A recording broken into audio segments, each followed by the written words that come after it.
actually write that out. This will be a sum, partial x gamma, partial C1, partial C1, partial x alpha, partial x beta, plus partial x gamma, partial C2.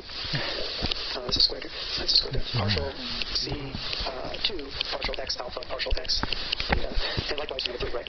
So this is we're summing over this in the index here. So if we just look at this term, we have partial x gamma, partial C1, right? So that's going to be a derivative of this. So it's going to be 1/2 times this to the negative 1/2 multiplied by 2C1. Right? So that's not going to be 0. But C1 alpha beta, if we go here, the derivative of this with respect to C alpha C beta, well, that could get messy. If it was C11, however, if it was C11, then it'd be two derivatives with respect to x1, so that would be 0. And that would be true no matter what. So if alpha and beta are 1 and 1, you're always, we know you're going to get 0. So all the forms C this 1, 1 will always be 0. And we can tell that right away because the second partial derivative with respect to 1 for this coordinate transformation is going to be 0. Not true for all of them, and you can work this out. You can actually calculate this for each and every case. I suppose we should do it for one case just for completeness' sake, so why don't we pick one that's not going to be 0? So which one will not be 0? Well, if let's say I want to find a simple one that's not going to be 0. So let's say this was 2, 2, right? The first derivative of this with respect to x2 is going to be x1 cosine x2 cosine x3, and then the next derivative will be minus x1 sine x2 cosine x3. So that won't be 0. And then so this one term won't be 0. Now there's always a chance there'll be some kind of cancellation, but if we look at gamma, say 2, 2, let's try to calculate gamma 1, 2, 2. I don't think that one will be 0.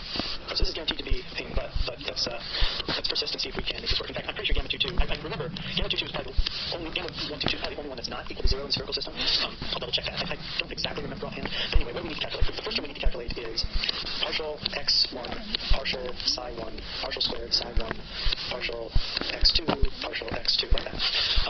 And then we have these other two terms that are similar. So this first one, partial x1, partial psi 1. Now we're going to our, this is the function we have to use, right? This is the dependent variable. This is the independent variable. Just like I said, this really means partial x1. That's a function of psi a, partial psi 1. Right, so we can take that derivative. There's no doubt. And there's the function that we use for it. Right, so taking that derivative, what do we get? Well, we're going to get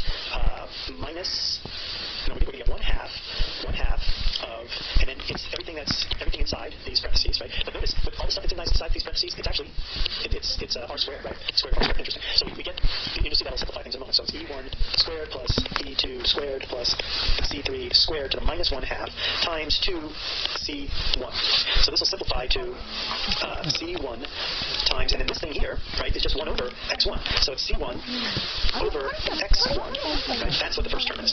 So the first term is c1 over x1. That's when I say first term, I mean the first factor. Right? We're working on the first term of the sum of this thing, and now we're attacking the first factor of that term. So I think that first factor is this, is c1 over x1. And if you were using the other notation, this would end up being it would be x over r, right? X over r is what that would actually be in sort of more elementary physics type notation. So then there's that. Now the next term is c1, take two derivatives of x2. So now we're using this function, right? We interpret this statement as the second derivative of c1, which is a function of the x coordinates dx2 partial x2. Now notice this is the second derivative up here, but in this case, normally you'd have second derivative of f, say d x squared, right? That would imply the second derivative. But here, the differential is squared. Here, it's x2 is the name of the variable, and you're taking two derivatives. But up here, it is the same, right? So this is always sort of a mess, right? So understand this notation. This is the second partial derivative of psi 1, which is a function of all the x's, and it's a mixed partial derivative. But it just so happens normally it's a mixed partial derivative, right? Because normally you have alpha and beta. But in this case, alpha and beta are degenerate, so we're looking for, so this actually is psi 1 x nu dx squared x2 squared, right? That's how it would be in normal calculus notation. So bit of a mess, but those are the kinds of things I like to review and get clear. Okay, so now we're working on that second derivative, and so we have to go back to this expression here. We're taking two derivatives with respect to x2. The first one brings this into a cosine. The second brings it into a minus sine. So we end up with minus x1 sine x2 cosine x3. And that is the first term of this whole mess. Now what's nice is we can kind of look at this, and although I'm sure I'll screw it up, but this thing doesn't really change. The first term is always going to be x1 with respect to c1, 2, and 3. So now we're after, better write it down, cx1, partial x1, partial c2, partial c2, partial x2, partial x2. And the last one, partial x1, partial c3, partial, it's always a square here, keep forgetting that square, partial c3, partial x2, partial x2. So the pattern for this derivative is the same. The only difference is this will end up being an e2 and an e3 respectively. So we'll get e2 over x1 for this second term, and then this guy is this one's second derivative. So this is very similar to this one, except you end up with a sign there. So it's going to be exactly the same, except this will be a sine x3. So x1, and it'll still be an x1, by the way. x1 sine x2 cosine x3. And then the last one will still have, pretty sure it's still going to minus sign. Yeah, because you're going to end up taking, so it'll still be psi 3 x1, but now psi sine 3, 2 partials of x2 is going to be minus sine back to cosine. So that's where the minus sign comes from. And then you'll have a cosine x2. Okay, so that expression there, gamma 1, 2, 2 equals that thing. So of course we can cancel these x1s and we get minus c1 sine, oops, see I'm confusing my squares now. Sine x2 cosine x3 minus c2 sine x2, that should be a sine x3. Hold on, so I'm going to change that to make a little red correction. Sine x3, and this is going to be sine x2 sine x3 minus c3 cosine x2. Okay. And then, now what we're going to do is exploit our relationship for C1, right? We know that C1 is this. It's x1 sine x2 cosine x3. We know C2 is x1 sine x2 sine x3. And we know that C3 is x1 cosine x2. So I think that should simplify things a lot. For example, say we substitute this, x1 sine x2 cosine x3, right here. We get an x1 sine squared x2 cosine squared x3. And then here, we would get a x1 sine squared x2 sine squared x3. And then here we would get an e3 x1 cosine squared x2. So that should simplify quite a bit. And let's see what it gets us. Okay, we're going to have to move it to somewhere else, so let's move it here.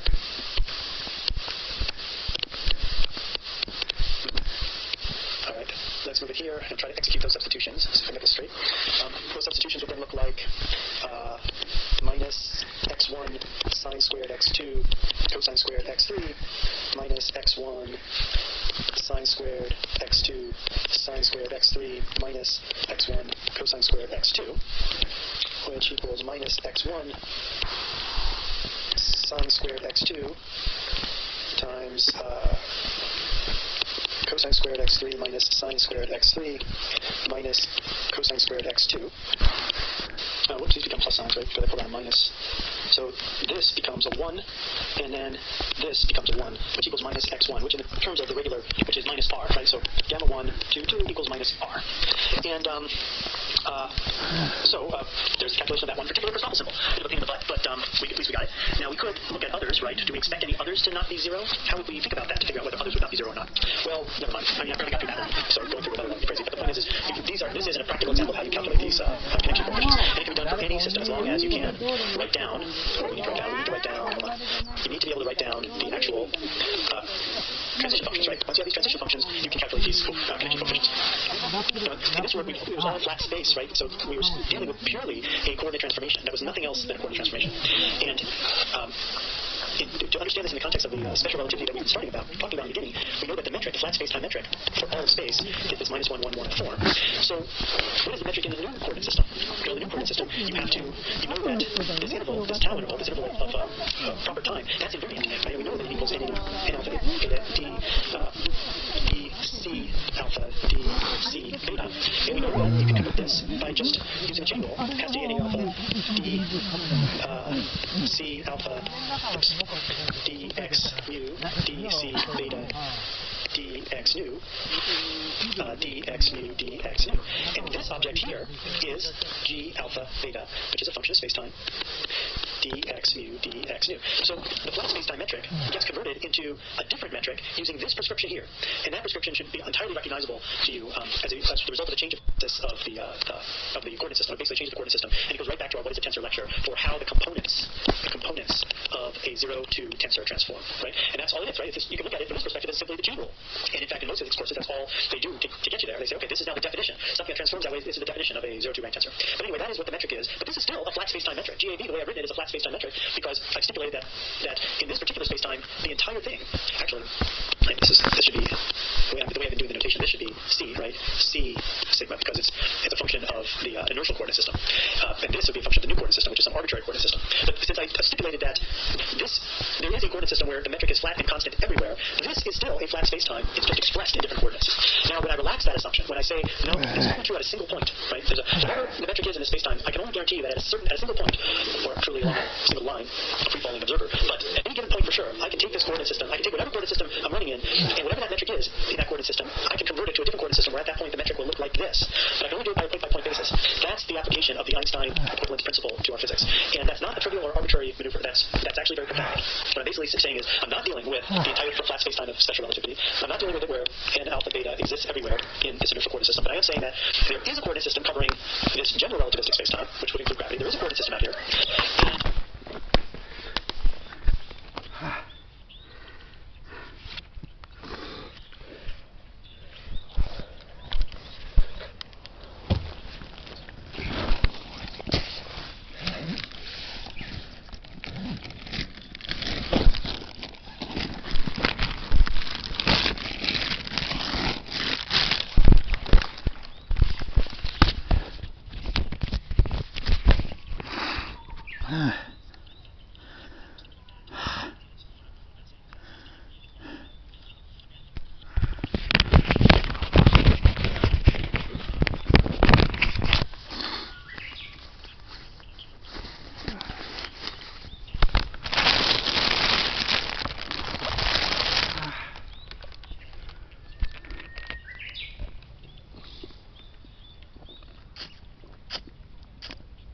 thấy đông mất gì vậy?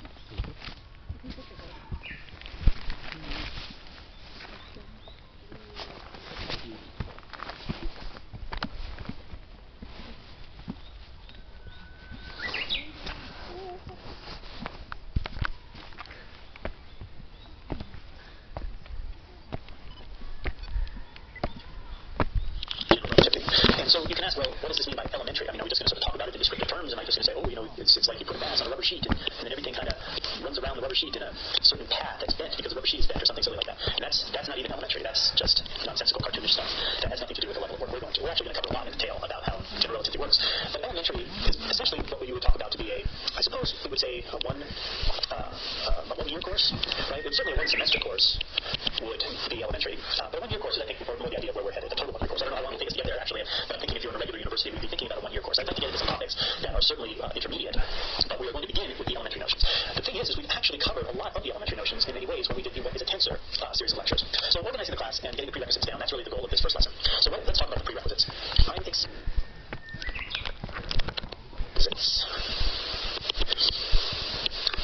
If you're here, you have done What is a Tensor.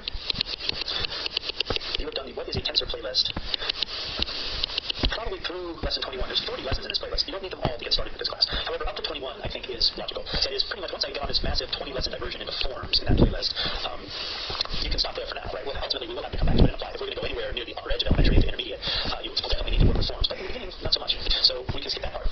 But also the part that I want everybody to have is what is a manifold. Right? That playlist. Up to about 11, right? So that would be the definition of a manifold. Now, the reason we do these things is general relativity is constructed from tensors, right? Tensors is the objects, is the mathematical objects which we use to construct the laws of general relativity. Manifolds are the mathematical objects we use to model space-time. So these, the model space-time, these express the laws, right? So you need both, right? So a lot of the elementary GR is already done once you hit these two prerequisites. But it is important. I'm going to presume that you know these prerequisites. Now, it's not like we're not going to go back and discuss them again. We will, especially, we have to describe, we know what tensors are, but I have to describe each tensor that's important to this theory of general relativity. We haven't done that yet. Same with manifolds. We know how manifolds work. We understand the topology of manifolds, the elementary structure, the nature of a differential manifold. But we have to show a specific manifold for space-time, say, around a star. And that's what we'll do with a Schwarzschild solution in great detail. Okay, so these are the prerequisites for this class. Now, ideally, you've already read some special relativity, right?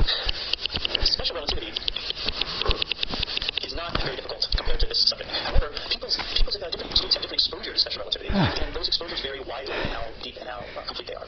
So I'm going to give a small one of the first lessons in this course is going to cover some of the ideas of special relativity that you need to have taken away from that. I'm not going to reteach special relativity, however, but I'm going to give you some ideas that if you don't fully understand, you need to kind of go back and bone up on it, right? The argument for general relativity is truly general, and it's generalizing something that's special. So you might think that the way to learn this is you learn this first, and then you learn that, right? But that's actually not how it's done. We actually learn this first, and then that. And the reason is because this is flat space. This is any space, right? Or any space-time, I should say. And that's just how science proceeds, right? Science proceeds by understanding what's right in front of us. And what's right in front of us is essentially flat space. Now, that's not true, of course. We live in a field of gravity, and we know that gravity represents a curvature of space-time. So the correct way to model the curvature of gravity is actually, ironically, general relativity. However, you can, just like with objects moving through space on the Earth, that's seem to stop and slow down due to friction. You first kind of understand this weird special world you're living in, and then you abstract it, and you say, okay, without friction, things would just move forever. It took a long time for philosophers and scientists to figure that out.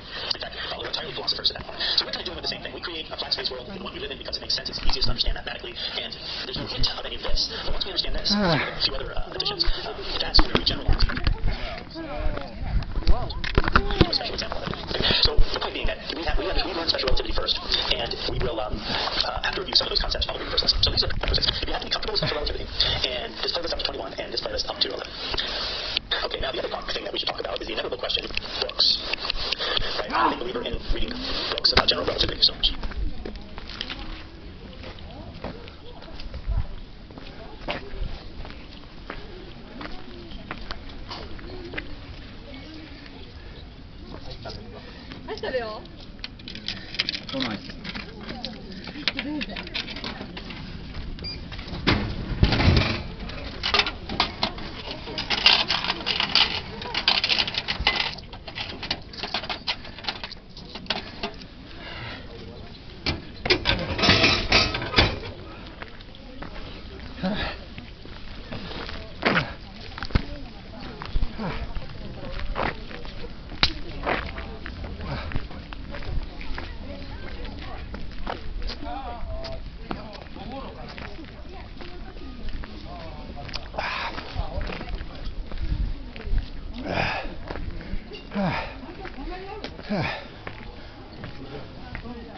So, it's about the solution of the Einstein equation for Schwarzschild geometry, elementary exploration of the G of G6 of space-time, and I'll make that available too. It'll help a lot with these lecture notes because these lectures will be quite parallel to the small book that I've written. So I'll make that available at some point during this point. Seems right. I'll make that available for you. I don't charge for it. These books you can find various places. This one I think you're just gonna have to buy, right? As far as I know. You know, when you hunt around on the web, you can sometimes find PDF copies of things. Just be careful you don't want to screw around with anybody's copyright. But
L cubed and over mass over time squared. And there's a mass at the top. Why is this working? It's not working. I'm going to be careful. Sorry.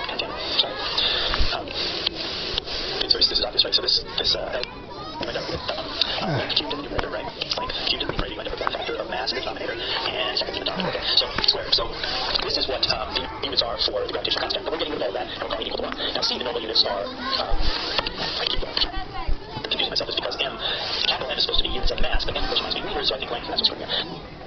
Divided by time units, right? So in order for C to equal 1, units of length, time, and notice that then that G would now be over mass over length squared. So once I do this, then I end up with G is length over mass. Right? So by saying C equal to 1, I'm saying C equal to 1, I'm saying length and time to be the same. The implications for G are that G is now measured in length over mass. But now I'm going to set G equal to 1. So I'm also setting length, units of length equals units of mass, which now obviously by transitivity equals units of time. So all of these things are measured in the same unit, right? Length, mass, and time are all measured in units of, we'll pick length, right? And we'll probably use meters, right? So when I measure the mass of a star, I'm going to measure the mass of a star in meters. When I measure how much time has elapsed, I'm going to measure how much time has elapsed in meters. When I'm going to measure how far things are apart in space-time, I'm going to measure it in meters. Now, the space-time interval is the thing that's a critical, that's the critical number in the vector special relativity. That is something we will go over. But this is the units we're going to work with. We're going to work in the units where G equals C equals 1. And this was motivated by the fact that we believe that we study nature and we know that C equals 1, right? We know that. And we know that C is constant for all observers. That's what we know. And so we decide, that is so fundamental, we're going to rejigger all of our units based on that principle. It's kind of like changing the denomination of money in a country or something. It's hard to do, because not because it's fundamentally difficult to do, but because we're so used to doing it some other way. And suddenly